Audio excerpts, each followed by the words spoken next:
La saison de la chasse à courre touche à sa fin et ces derniers mois, de plus en plus de voix se sont élevées contre cette pratique qualifiée d'une autre époque. Pourrait-elle un jour être interdite? L'affaire est devenue politique. C'est un vieux débat qui entoure une vieille tradition française, mais cette année, il a pris une toute autre dimension. La chasse à courre est-elle menacée en France? L'affaire est devenue politique. Le président de la République s'est même discrètement exprimé. La question est revenue au cœur de l'actualité à la suite de plusieurs séquences de chasse qui ont soulevé l'indignation. D'un côté, les militants anti-chasse qui se mobilisent alors que la saison touche à sa fin. De l'autre, 10 000 pratiquants. Enquête signée Léa Baraco, Henri de Sonnet et Fred Capon. C'est un événement que les habitants de la Croix-Saint-Ouen ne sont pas prêts d'oublier. Il était couché.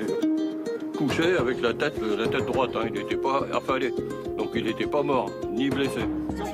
21 octobre dernier, 16h. Sur cette vidéo filmée et commentée par des militants anti-chasse, on voit un cerf acculé. Il vient d'être poursuivi pendant plus de 5 heures par un équipage de chasse à courre. Il a sauté la première clôture. Il a sauté la deuxième, et la deuxième, malheureusement, il y a un trou derrière. Donc il s'est retrouvé dans le trou, un peu prisonnier, quoi. Il ne pouvait plus rien faire, là. Il était coincé. Le cerf est blessé.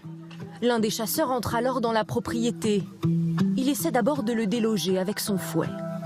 Non mais sérieux mais ils vont pas le faire sortir normal, ils vont le tuer. Puis sur ordre de la gendarmerie, il l'abat avec un fusil. Il a tiré à bout portant, donc il risquait pas de le rater. Ça vous a marqué, vous? Ouais, ça m'empêchait de dormir aussi. Celui qui a abattu le cerf, c'est lui, Alain Drache. Il pratique la vénerie, l'autre nom donné à la chasse à courre, depuis qu'il a 19 ans. Cet héritier de la famille Rothschild poursuit les cerfs à cheval avec sa meute de 150 chiens. Après l'incident de la Croix-Saint-Ouen, ce veneur a fait face à un déferlement de haine. Une honte pour le marrant que vous êtes, abattage, et ensuite vous continuez. Assassin, cessez vos plaisirs archaïques, tueur.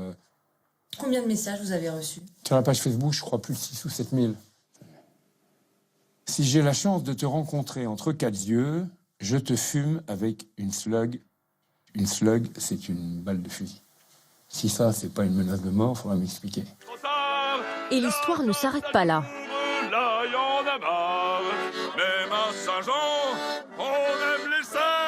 Une semaine plus tard, à Saint-Jean-au-Bois, un village voisin, ils sont plus de 400 à dénoncer une tradition qualifiée de barbare.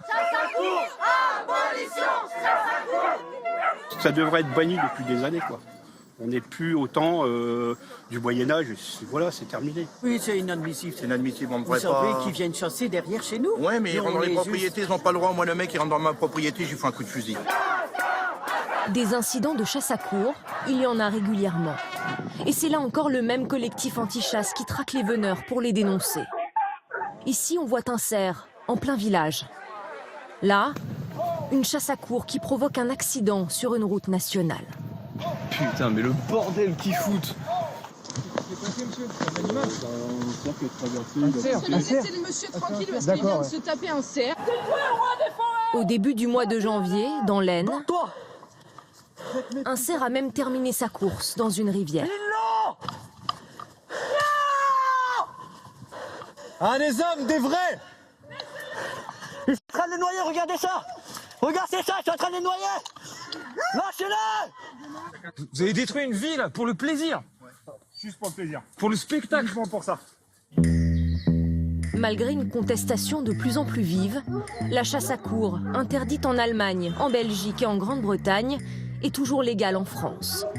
10 000 passionnés la pratiquent encore, comme Gérard Monod, qui chasse le cerf 3 fois par semaine.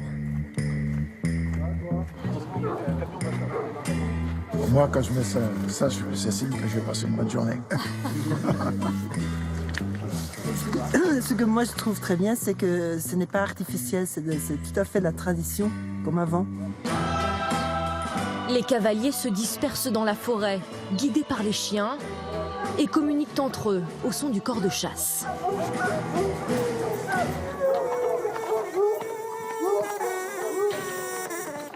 La traque va durer 4 heures, puis l'animal, cerné, est tué avec cette dague.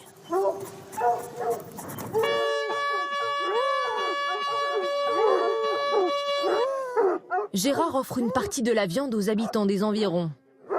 Le reste est pour les chiens. On appelle ça la curée.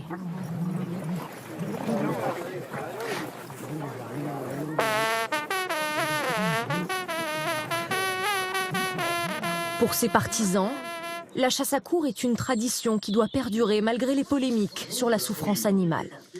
Les gens sont complètement déconnectés de la vie réelle. Ils mangent volontiers une côtelette d'agneau. Ils ne veulent absolument pas savoir d'où elle vient. Et quand on prend un cerf, on sait que c'est un animal qui est sauvage, qui est chassé par des carnivores, qui a décidé d'être pris, c'est tout. Et sur la moralité de... Il n'y a pas la moralité, il n'y a pas de moralité. Il ne faut pas chercher de la moralité partout. Pratique ancestrale ou distraction d'un autre temps. En France, 18 000 chasses à courre ont lieu chaque année.